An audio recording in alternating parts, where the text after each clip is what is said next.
All right, good morning, everyone. So today we are going to discuss Nueva Vizcaya, Quirino, and Batanes. This is a continuation of our topic on Region 2, which is Cagayan Valley region. But before that, I have some good news and bad news. So let's start first with the good news.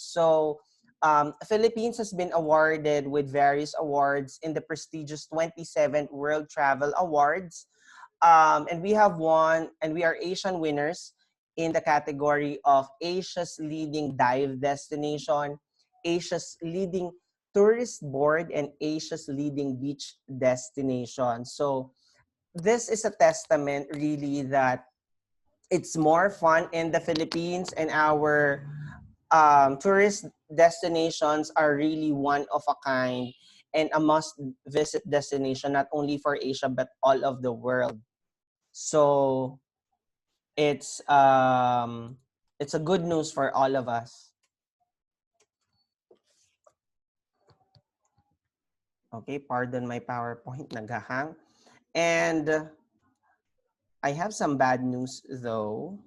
So we have just recently been into Typhoon Ulysses, and you've just had your exam, right? And on the examination, I have asked you on the video essay about what's your, as a Filipino citizen, what's your stand, or what's your ground, or what's your point when it comes to the Manila Manila Bay Sands or the Dolomite Beach project of the DENR.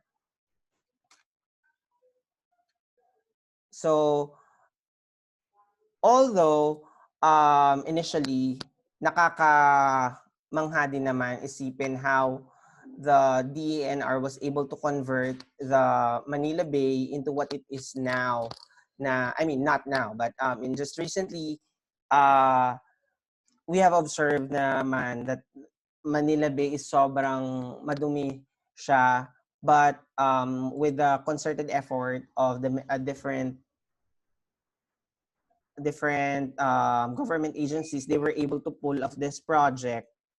However, syempre ang laking amount na inilagay with this project, and considering that Philippines is prone to heavy storm and all, from this view of the Dolomite, which is supposedly, sabi ni Roque, will help us in our mental health problem.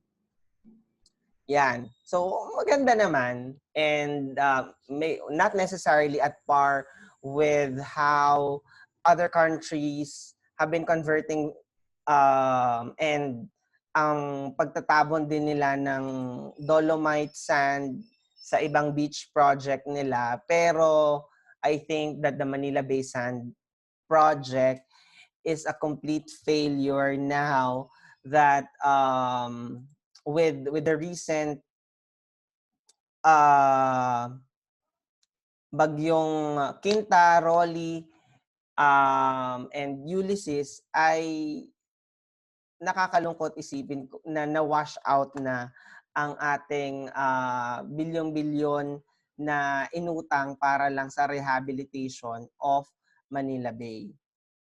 And I also have some another bad news, since we are actually going to talk about Region 2 Cagayan Valley, and with just the recent wrath of the Typhoon Ulysses, ay heavily naapektuhan ang Cagayan Valley region. So I'll be showing some images, and I want you to react on those. Medyo naghahang lang, sorry.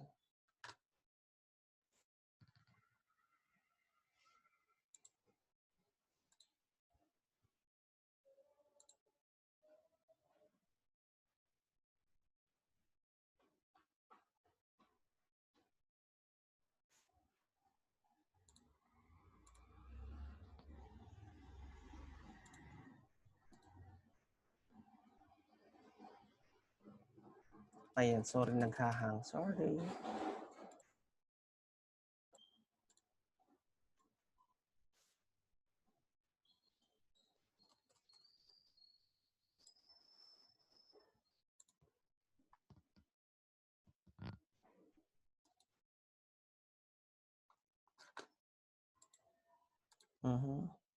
Forgive me.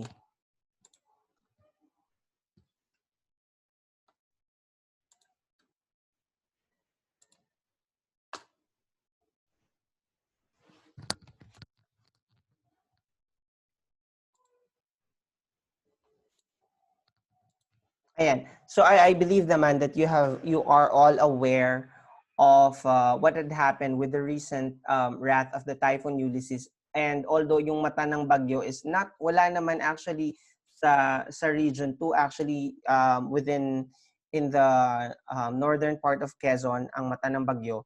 Pero ang region 2 was heavily affected, no, with the release of the tons of water sa Isabela sa kanilang Magat Dam, ay nagdulot ito ng pagbaha in all of Cagayan, Isabela, and some other parts of region 2.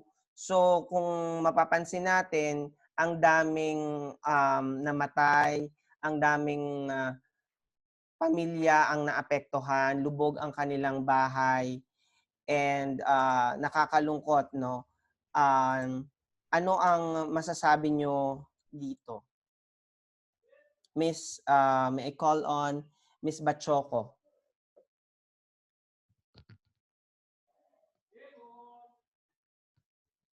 Yes po, sir. Oo, anong masasabi mo sa recent happening related to the Typhoon Ulysses na naapektuhan ang Cagayan, ang Isabela, at ang daming namatay, ang daming lubog ang bahay? In my opinion lang po, sir. Yes. Ang sa akin lang po ay na ano po, hindi po sila ganong in-update about sa kung ano pong mangyayari. Then, karamihan po talaga yung may hirap yung naapektuhan. Hindi lang po mga tao, pati po din po yung mga animals na naiwan po sa kanilang mga tahanan kasi syempre po mas inuna po yung mga tao po. Kasi po yung mga bata, sanggol, buntis at matatanda po na mga na-stuck po sa kanilang kanya-kanyang mga bubong. Tapos mga late pa po dumating yung iba pong mga rescuer kasi hindi lang po sila yung tinamaan kundi yung iba pa pong mga lugar. Okay, thank you. All right. Thank you din po. Thank you. How about, let me hear it from Miss Crispo.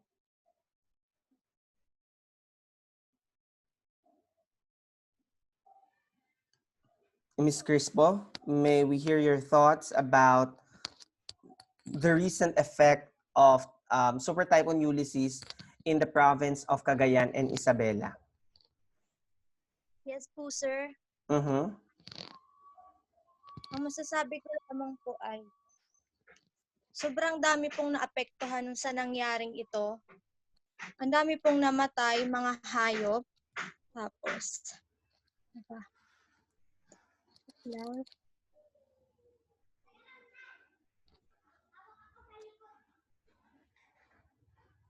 Alright, anong masasabi mo sa pagpapakawala ng tubig sa Magat Dam? Although we will be discussing Magat Dam when, or actually it's available in my recorded session about Isabela. Magat Dam is one of the tourist destination in Isabela. So, dapat ba nating sisihin ang pagpapakawala ng tubig sa Magat Dam? ang ano ko po, sir, ay wait lang kasi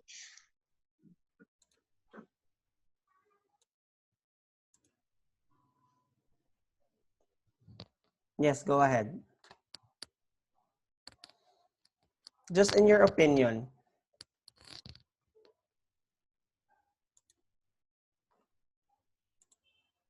Yes, Miss Crispo?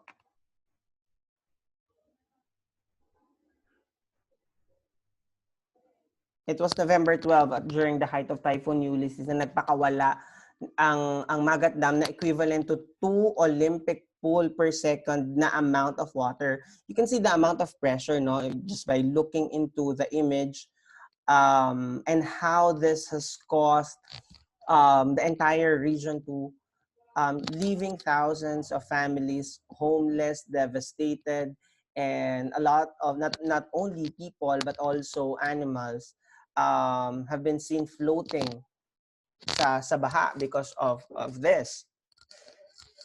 Ms. Crispo?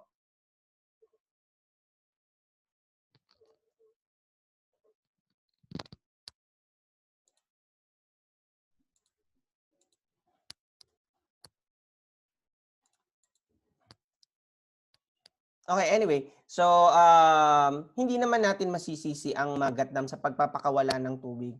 And why am I bringing this to you? As a Filipino citizen, it's very important that you are all aware with what's happening around the country. And discussing this on the subject of Philippine culture and tourism geography, it's not just pa-turn off po ng microphone. Sino yung maingay? Yeah, we're not actually just presenting the beauty of the Philippines, no. Because this is hindi naman natin inaasahan, and we have to be aware that the tourism industry has been affected by the pandemic, and now because of the Typhoon Ulysses, we are on the almost ground zero, no, na lugmok na ang Pilipino sa sobrang daming masamang nangyayari ngayong taong 2020. So, going back to my question, hindi naman kasalanan ng Magat Dam na mag-release ng ganong amount of water, because a dam is a water resource and it provides something for the people.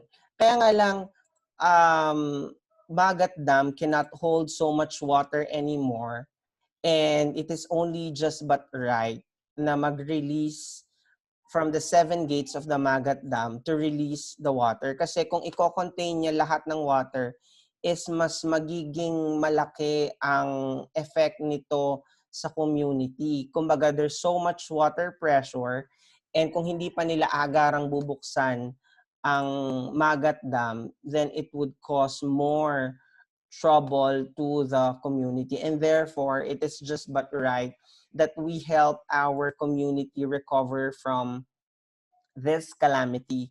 So if you could donate on your end, whether that's in cash or in kind, let's help our fellow Filipino na makabangon sila, no? So if you could donate a little amount, or if you have mga damit na pwede pang mapakinabangan, please donate it into respective charitable institution na nagfa-facilitate ng donation drive for our mga kababayan na nasa Cagayan. Pero hindi lang naman Cagayan ang naapektuhan ng bagyo, but you can also help other communities that have been affected by the Typhoon Ulysses. So, ano ang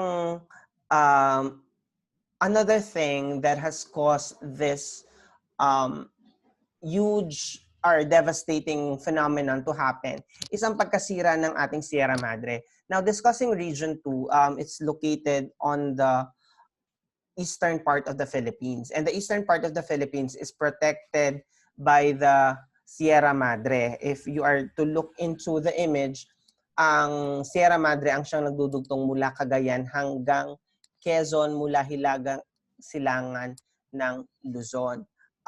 And if you would see, this is the image of Sierra Madre, which can be viewed from the metro. Imagine Metro Manila being a polluted city.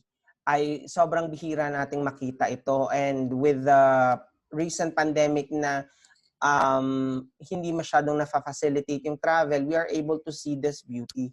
Kaya nga lang, we have to help save Sierra Madre, because Sierra Madre is now being affected by deforestation, ibig sabihin nakakalbo na ang Sierra Madre.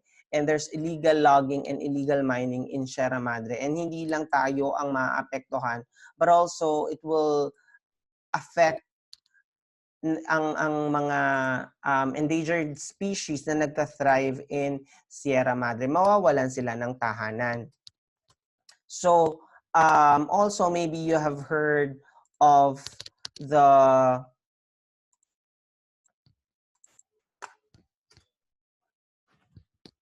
Kaliwa Dam, na kailangang ipahinto rin ang construction of the Kaliwa Dam because that will affect some parts or some portions of Sierra Madre. And if that happens, mangyayari na naman ang nangyari because of this typhoon Ulysses, and it's so alarming, it's so devastating, and we cannot afford to lose more lives that will sacrifice. So definitely we're saying no to Kaliwa Dam and yes to other alternatives. If you look into the map, this whole stretch will be part of the project of the Kaliwa Dam, and we are affected kasi there are some portions. I haven't read through the Kaliwa Dam, but just by merely looking into the map, parang there are some parts in Infanta and General Nakar na maaapektuhan of this project. So we have to sign the petition to stop the construction of the Kaliwa Dam. All right. Anyway, that's my some good news and bad news that we all have to be aware of. For now, we are to discuss the different tourist destinations in Nueva Vizcaya. Okay.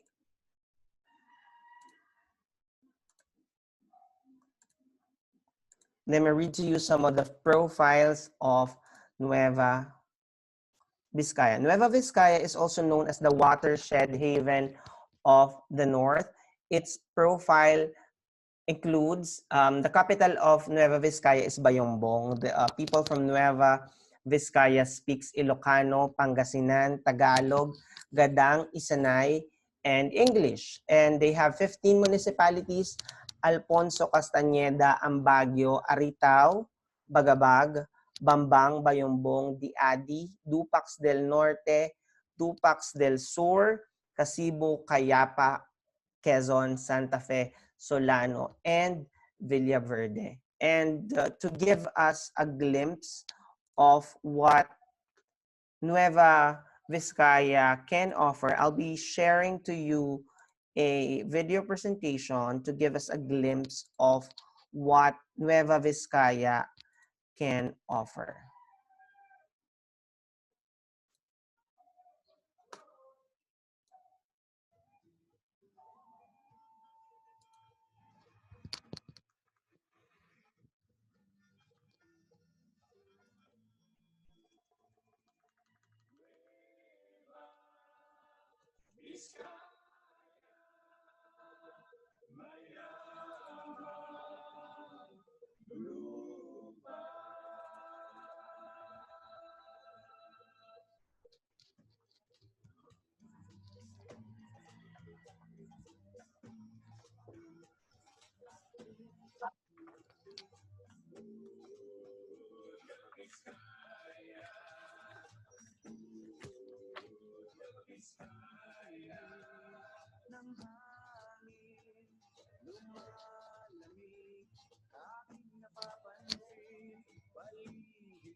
Okay, so that was the glimpse of Nueva Vizcaya. Unfortunately, I think that you are unable to hear the sound of the presentation.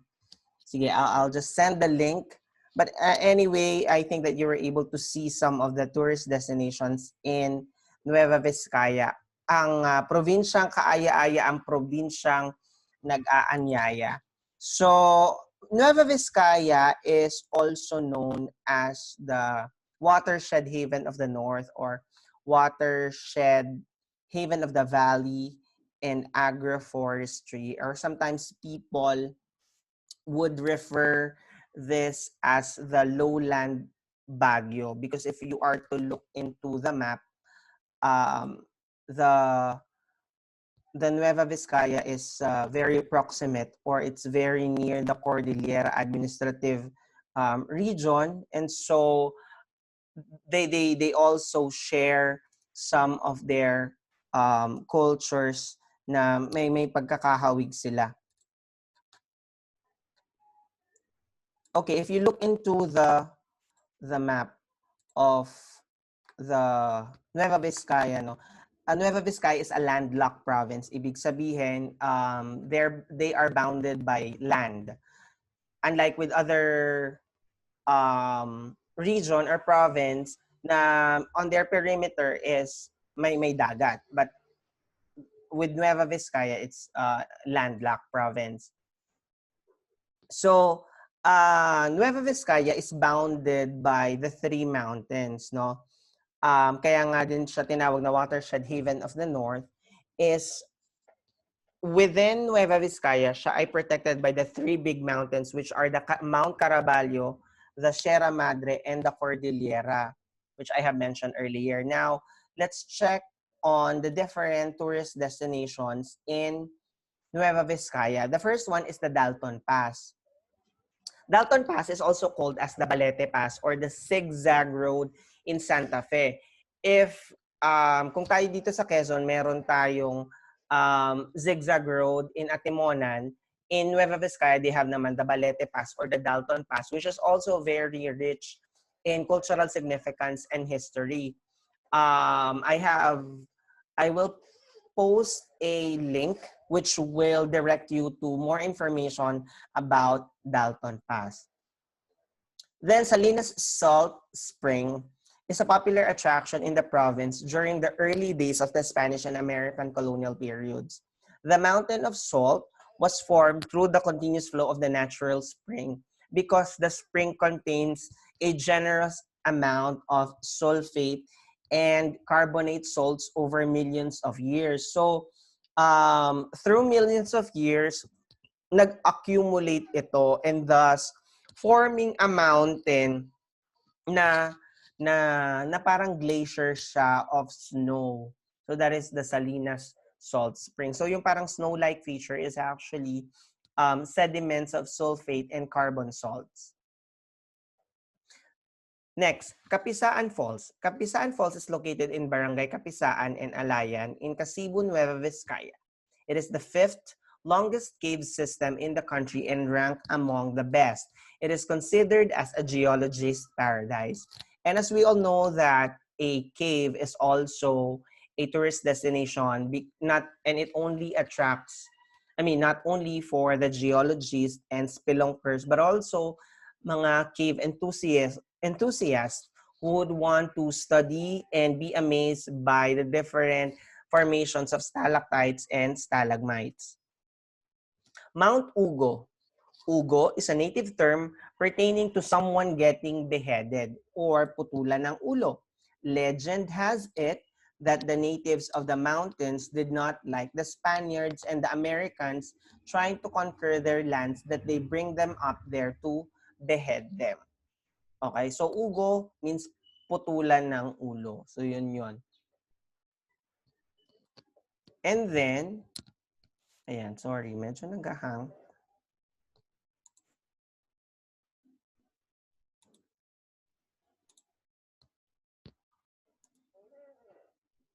Alright, so after Mount Ugo is the Lower Magat Ecotourism Park. This place is ideal for a picnic, chill time, hiking, camping, and boating. This is one of the best places in Nueva Vizcaya for nature lovers. Other amenities and attraction includes fish cages, a campsite, swimming pool, log cabin, wishing well, farm animals, and a butterfly garden, and a zoo park. So this is really a great recreational facilities for family, for friends, barkada, for you to hang around, take some photos, and just enjoy the place.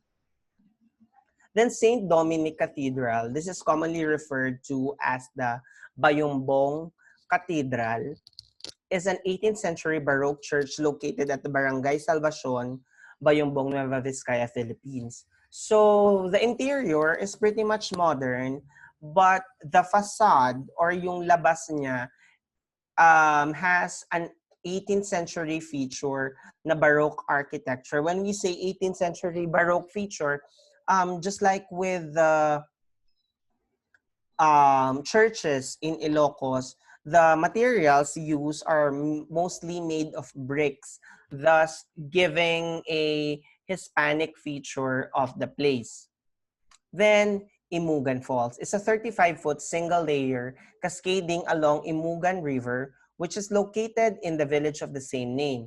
Its cold water emanates from a spring atop Mount Imugan, dropping to a shallow basin before flowing downstream. Then, just near the Bayumbong Cathedral is the People's Museum and Library. This museum is located in Bayumbong and stands alongside the St. Dominic Cathedral.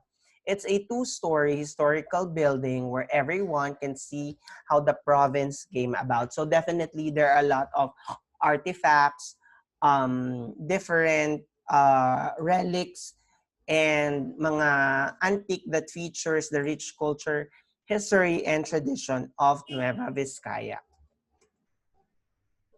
And very popular in Nueva Vizcaya is their Amungan Festival, which is the celebration of the history, culture, and founding of the province. This festival is also a way to honor and promote ethnic tribes of the province. Visitors who attend the festival will see different cultural performances like native dances, songs, and rituals, and they also hold agri-industrial trade fair during festivals and street dances. So kung makikita nyo, it's the Amungan exemplifies or makikita yung history ng Nueva Vizcaya. And hindi mawawala naman as pasalubong mga different citrus fruits. They have the abal-abal, tateg, or the salagubang larvae, buko pie, and walis tambo as their pasalubong.